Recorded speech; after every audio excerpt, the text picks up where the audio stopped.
Eu vou mostrar para você um vídeo, é tudo longo. Eu estou mostrando para quem não está com pressa.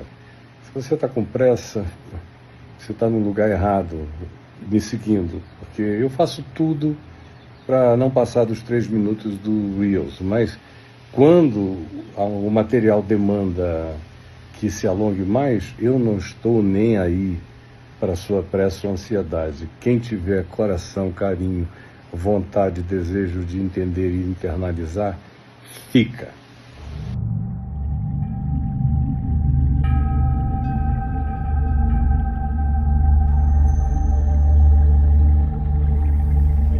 Eu chamei-o, ele não me respondeu. Meus irmãos, vou terminar. Eu me lembro, foi uma experiência que eu tive. Eu tive um sonho. Algumas vezes acontece esse sonho. Eu sonhei que eu tinha morrido.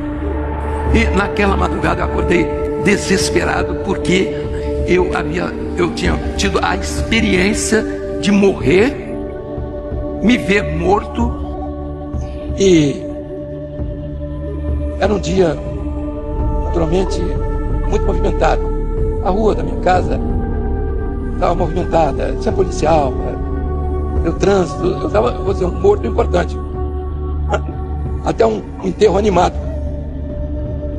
E eu estava na sala, o povo estava lá, eu me via ali, no caixão, e conversava com as pessoas ali. E eu via todas as pessoas que entravam, que saíam.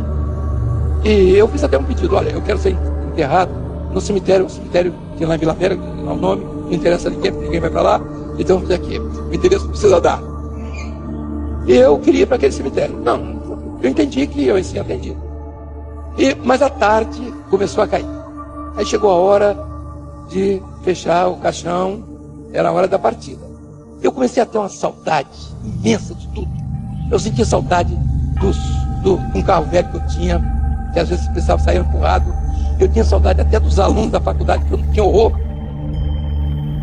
Eu tinha saudade de tudo, mas principalmente da minha esposa, né? E de alguns familiares, irmãos ali. Finalmente fui levado.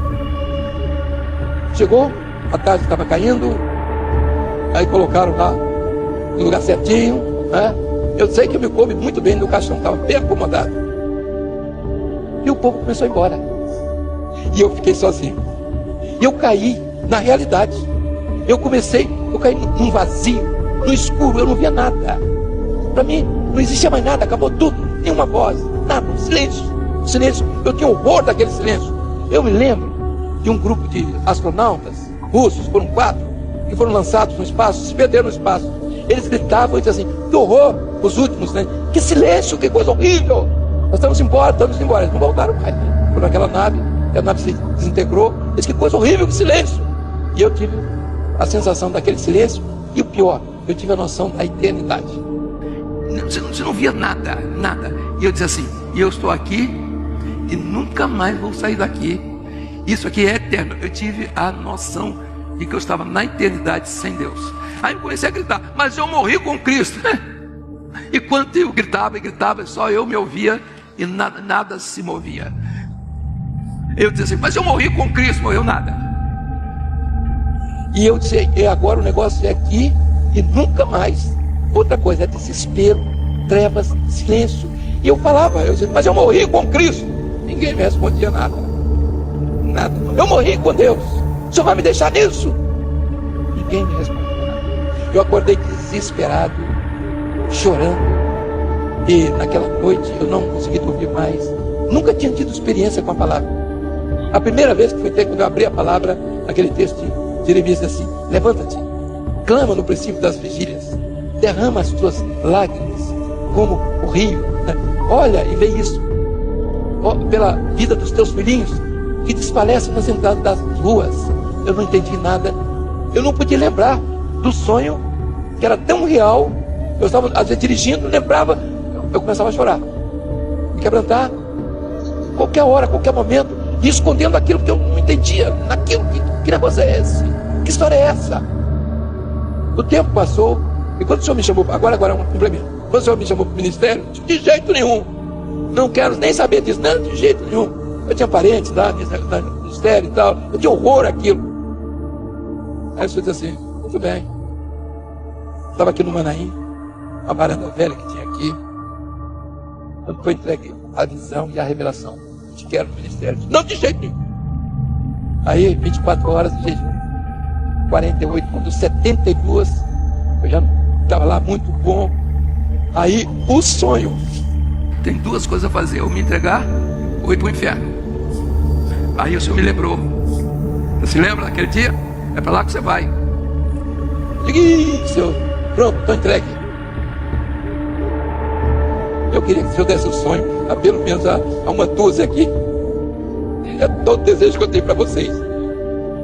Meus irmãos, Chaneio não me respondeu. Não abriu, mas a porta estava fechada. Essa é a igreja que vai ficar.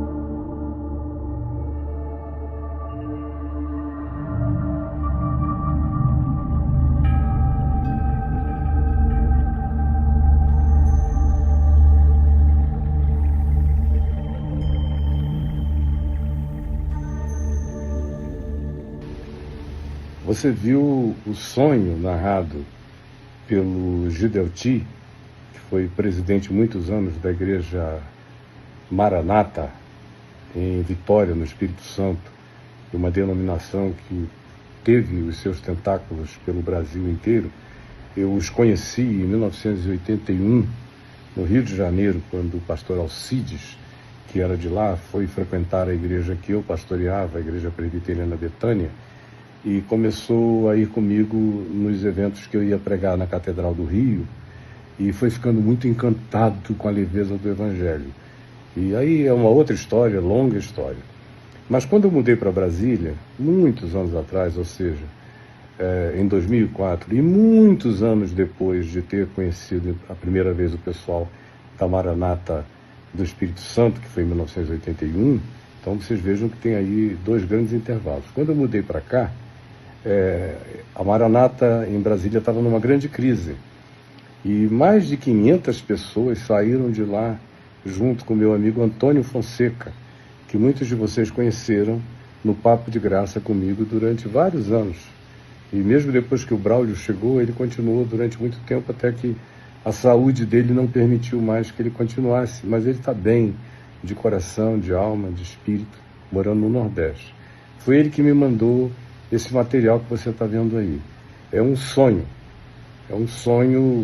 aterrador, de uma pessoa se sentindo no inferno, numa solidão absoluta e total.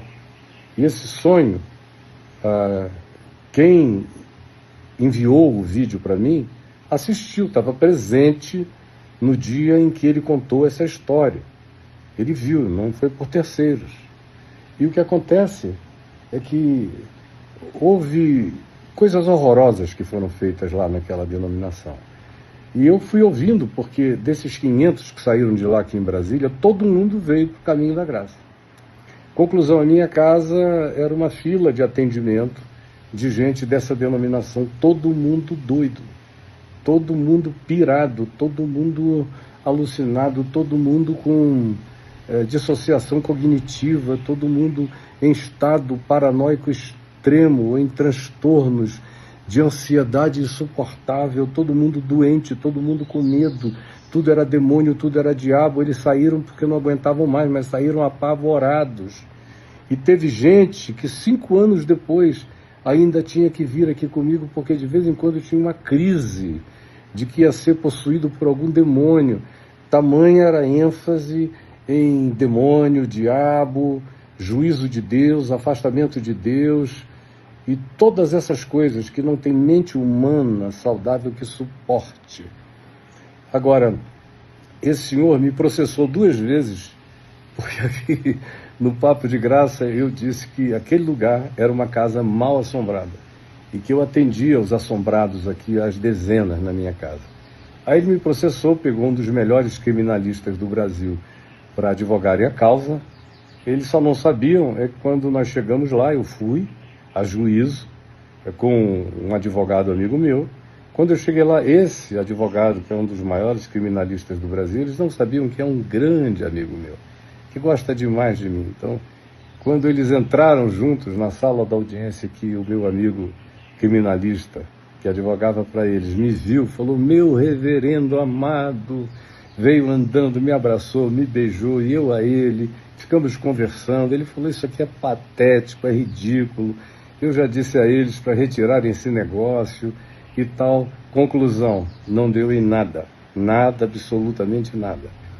Aí mudou a diretoria e vários desses que estavam presentes lá foram presos. Não mais do que um mês depois, vários deles estavam na cadeia.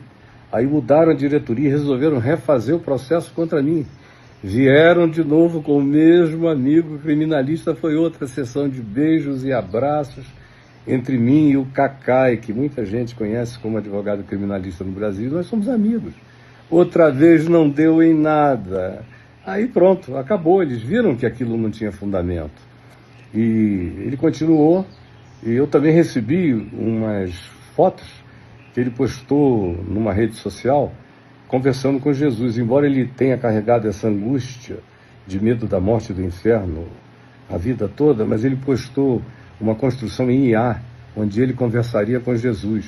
E o interessante é que ele era um homem todo engravatado, cabelinho curtinho, cabeça branca, o olhar rigoroso, intenso, que para mim, meu Deus, já encarei tudo que é diabo dessa vida, é brincadeira.